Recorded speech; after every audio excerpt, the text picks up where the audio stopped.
Hello! I'd like to share with you a technique for moving faster as a software developer. This works in pretty much any software development environment and language combination if you work a little harder than in some cases than in others. But I just want to say that I think you'll really like this. It'll help you go faster. Let's jump in. So let's get a web browser. I'm going to look at a web page like DuckDuckGo.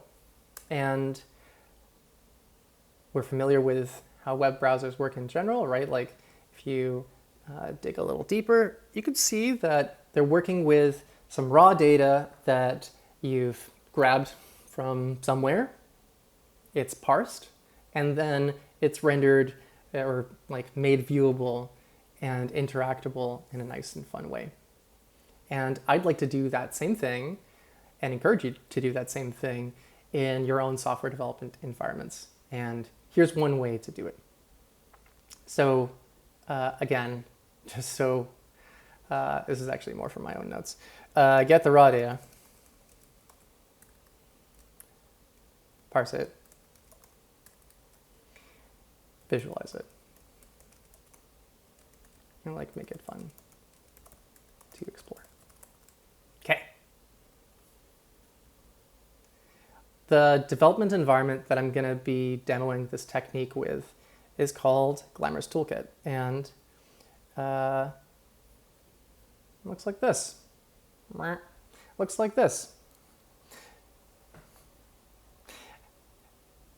I'm going to switch to using a full screen actually because it's one of those environments that really enjoys, and by that I mean you will enjoy it more if it's just bigger. It's got more pixels available. Okay, here we go. So I'm going to also use this example bunch of data. I'll talk about this in a moment. So here's this placeholder stuff. There's like the ability to get users, but you can also fetch to-dos. There's the to-dos.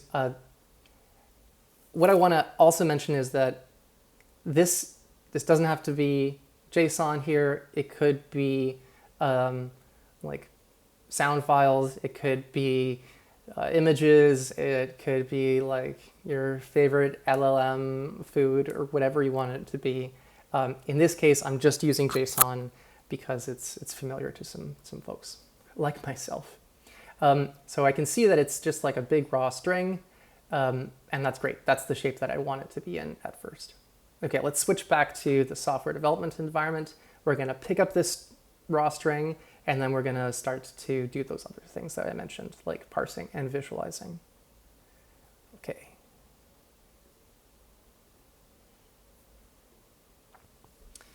So I'm going to make this start to happen in a new Glamorous Toolkit note. Again, if your development environment doesn't look like this, well, that's okay. This is just what I happen to be using. So let's get the raw data.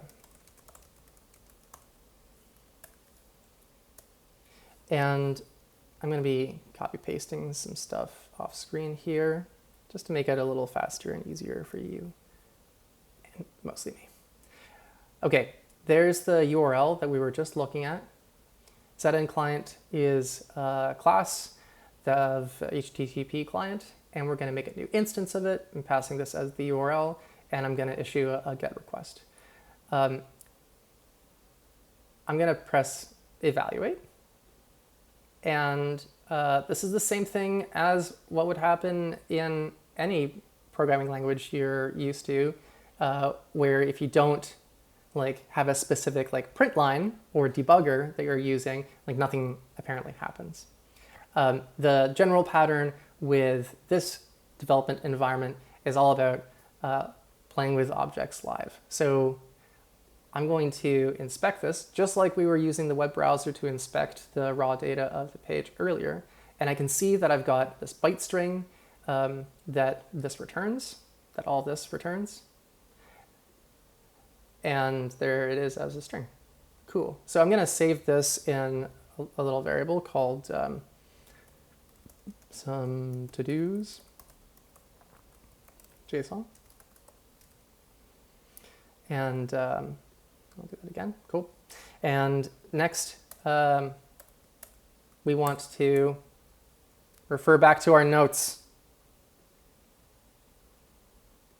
right? Get the raw data. Did it. Now we parse it. Cool.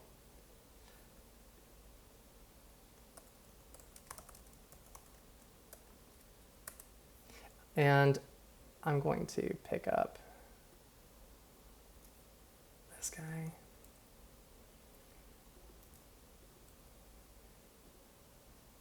And there we go. So I've got my JSON that's going into this parser, and it emits an array. And inside of the elements of this array, I can see that there's a dictionary. And so here's that JSON's been parsed. A dictionary is also referred to as a hash in other languages, but like it's okay. It's the same thing, a random access object. Okay, so I'm going to stash this away in my variable like that. Some to-dos and dictionaries. Excellent. And now here's where things get really cool. I'm going to take a look at one of these, and I want to start to wrap it, this raw data with a built-in type like dictionary. I want to wrap this in an object of my own making so that I can start to hang like visualization and like other stuff on it. So I'm going to do that in this environment. I can pull up from the inspector here, and you can do things like self, and you're like, please inspect self. There it is. You've seen this before. You can ask it about like here's one of the accessors. I'm gonna take a look at user ID. Great, it's 1. Okay, cool. Let's make this. So this is a to-do.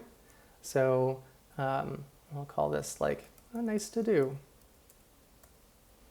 And I'm going to make a new object, and then I'm going to throw it some raw data. This is a method that I'm going to make, and then I'll pass in this dictionary. Okay, so I'm going to start to do the cleanup work of actually writing this stuff. All right, we're going to make a new class, and this is going to go into like my nice to-do stuff package. I don't know. That's good. And this class doesn't have a raw data method yet. And I can see that if I browse this class. Okay, there's no methods. So I will add a method called raw data. And it's going to take some raw to-do data, and then it'll assign it to, in some languages, it's called an instance variable, and in others, an attribute, or Faro, this dialect of Smalltalk, it's a slot that you're usually working with. That stuff doesn't matter. Here we go. So raw data, and assign it like this, some raw to-do data. That slot doesn't exist yet, so we'll add it. Cool, did it. Close it. Let's look at what I get. So I've got my nice to-do object. All right, the beginnings of the cool stuff. So in these inspectors, it's showing us something that looks like GDB, or just like your average generic debugger inspector, right? Like if you do like a 2S or whatever on objects, it'll tell you something that looks like this. Here's its variables. And if a 2S would actually look like this. It's more like that. But this inspector offers different views on this instance of an object. And I want to add another one of my own making. And it's probably going to look a lot like this, but I'll show you why it's more cool in just a moment. So I'm going to jump over to this meta tab, or meta view, and I'm going to make a new method, and it's going to be called GT details for view. This part actually doesn't matter. You know, I'll just like, I'll start to write this stuff here. Be cool with this part. I'll walk through it a little bit, but it's not that crucial to the general technique that I want to share with you.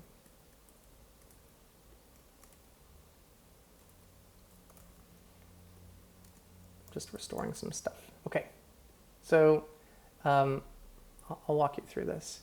In fact, first I'll show you this thing in action. Oh goodness. User not found in dictionary. What is this thing? Oh, user ID. Right, okay. User ID. Is that better? Okay, we're happy. Excellent. So I'll have the code open here, and then I'll point to the view over here. So here's the items, title, completed, to-do, and user ID. Nice. I'm just accessing this dictionary over here. There's a title for the view, and there's two columns in this columned list view. There's many other kinds of views, but like this is a good start. And then at the bottom here, send. That's just like, hey, what do I do when the user clicks on me? Click on this, and like, here's the integer. Okay. What I would love is to continue that kind of behavior I've been seeing in a web browser where you can click on a link and you can go to the next thing. That makes sense. So let's jump over to another note, and I'm going to take a quick peek at what we had before here.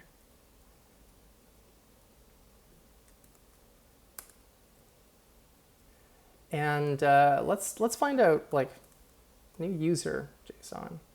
I want to figure out what the URL is for this REST API for a user, and I'm pretty sure it's like this. So you hit users, and then you give it an integer. Maybe this works. Okay, cool. We are in luck. Fantastic. So I want to put this logic into my to-do object so that when I click on stuff, it just like it knows how to do the right thing. So I'll pick this up, and I'm gonna visit this. It's meta. Like these are the list of methods, and I'm gonna make, well, here, instead of user ID, I want it to just be user. I want it to like jump over and inspect an object that I'm going to wrap around this data that came back. Okay, this is an important moment. I'm doing the same things all over again. Let me see if I can get the raw data. We just did it. We're going to parse it. I should parse it here. Where's the code for that?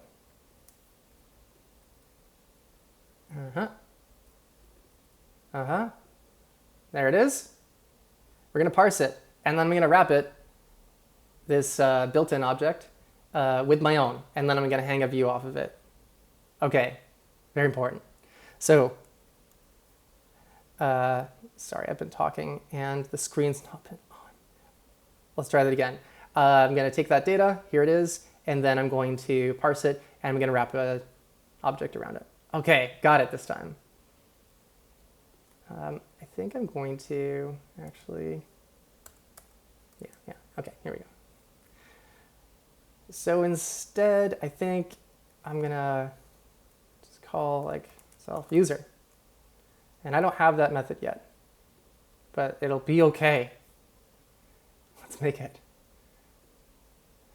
We could make it here. I could add it later. Let's just relax and try to see how this is going to look like. So some user JSON. This temporary variable doesn't exist yet. We got to declare them in Varo. I'm going to clean this up a little bit. Some auto formatting. Okay, here we go. And I'm going to hold on to this some user dictionary. And then I'm going to hold on to that. And the periods are statement separators. Then I'm going to return a nice user, raw data. Yep, new raw data. This puppy. There we go. That looks good. Let's do this thing. Okay, cool. I'm actually going to save this. Oh, okay. It's going to be all right. Package. Yes, yes. This time I'm just going to add the raw data. Looks good. Okay, cool. Raw data doesn't exist yet. Let's just look at this for a second. We can then go a little faster and just create accessors for it. Cool, now it exists. Should be happy. Please be. Yes. Great. So, great. Let's look at details again. There it is. Click on that. There it is. Let's do the visualization part again. Right.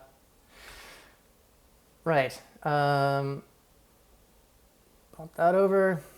Look at this business. Kind of forget how to do this part, so we'll just borrow.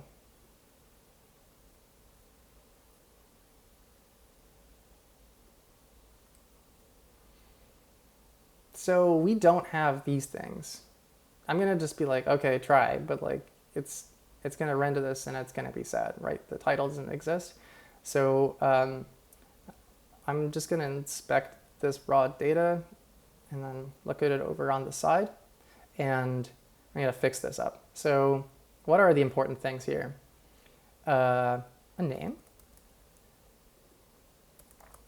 and company, perhaps.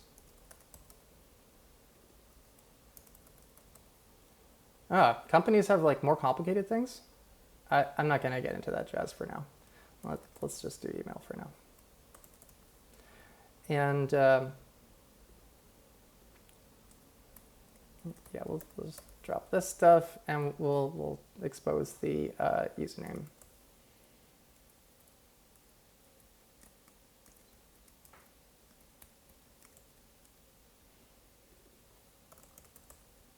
Cool. Let's try that out.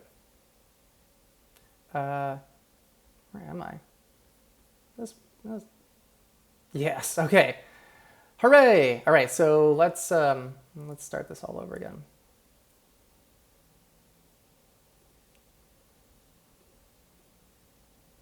Right. Okay.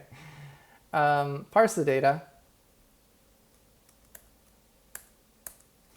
Visualize the data. There's another part to parsing the data, you know, like I'm gonna collect this stuff into let's see, some to-dos. Each of these is going to be, what was it called? A nice to-do? Yes, these are just my notes, I'm sorry. And some to-dos dictionary. All right, and the raw data is going to be this one. Yeah, let's try that out. Oh boy. Oh boy. Okay. Oh yeah. All right, here we go. Visualize this data. So here's our nice to do. And you can click around. This is the moment of joy. Okay, so I've shown a pretty basic view, but they can be so much more. Here's an example of what I'm talking about. Give me a moment as I prepare. So this is one of the case studies that's included with Glamorous Toolkit. If you know about Rails or a similar kind of web application framework, you know that it's kind of difficult sometimes to get used to it, because they have all sorts of conventions over configurations. Amazing, but like you got to learn those conventions, and so it's nice if there is a view for your objects that I can like teach you that a little bit or help guide you. So I'll walk through this quickly. I've got a clone of a Git repository of this Whitehall Rails application, and that's the get the raw data part of our steps. I'm gonna show this again because I think it's very important. Get the raw data. We're gonna parse it, then we're gonna visualize it, and keep doing that all over again. So raw data. I've got a parser for Ruby that knows a little bit about Rails, and there's my my model. Folks have really come a long way in terms of parsing any kind of software code. And I'm going to look at the routes. So I know that a question folks new to Rails often ask is like, where are the endpoints? And like, what is the code that they point to? Okay, here we go. Here's all the routes in this application. I'm going to make this bigger. And let's say we're looking at one of these. I think that this is a pretty nice view, right? So like there's the code, there's the routes RB, and we can have it dynamically point to the controller. And like that's a nice explanation about what's going on. And this is sort of like why this whole technique can make you go faster, is that instead of writing, maybe not instead of, but like in addition to maybe writing comments, writing the right view to your problem domain can go a long way in helping other people go faster, helping yourself go faster when you come back to it, or when you're first learning, when you're first reverse engineering the system. I'm going to show one more thing, and then I'm going to close things for today. So let's take a look at an application record. I know that this is something that has always kind of bugged me as a Rails developer, is whenever you're looking at a model, like this one, it talks about the relationships that it might have with other models in the system. But the way that you find out about its attributes is by looking at the table source. So like, again, like I've got this object that models like the stuff to do with Rails models. I'm sorry, the language is a little bit confusing. We're shadowing names. Okay, so there's the table source that's important. But I've got to like keep this jazz in my head as I'm writing the source. And I don't really love that. But here you can like have all the attributes of the application record in one place. You can also take a look at, oh goodness, I wanted to show like all of the included or the related bits. Let's go up. This is the class. Okay, here we go. So this is the hierarchy of models in this Rails application. And this view could answer a question like, where's all the stuff happening? What is important in this application? So if you're wanting to just like get an idea about what this application does, you could read the code manually, or you could get the raw data, the code, parse it with like some code that is in here, like this Glamorous Toolkit Ruby parser, and then you visualize it like this. So we'll take a look at this thing. It is an organization. I guess an organization is pretty important for whatever this application does, and we can go swimming around in there. So if you're new to a company and you're like, hey, this company either has like one Rails app or like a zillion, these kinds of techniques can help you go faster. And I think as you saw before, like writing views doesn't have to be that much. I'm just gonna actually like talk as a human here. Hi. The technique of like get the raw data, parse it, and visualize it. I happen to be using an environment for writing software and exploring software that is amenable. Like I can mold all the pieces so that it does the thing. And it's not just about the inspectors, but like you can have the search platform be aware of the modeled data that you've created. You can really change anything in this environment. But like maybe you're using VS Code. And you know how to write plugins and like hack that system. Maybe it's Emacs or Vim and a web browser. Like it doesn't have to just be this. It could work for you. So I think this technique is really interesting, really powerful, and I hope it helps you out. Have a great day.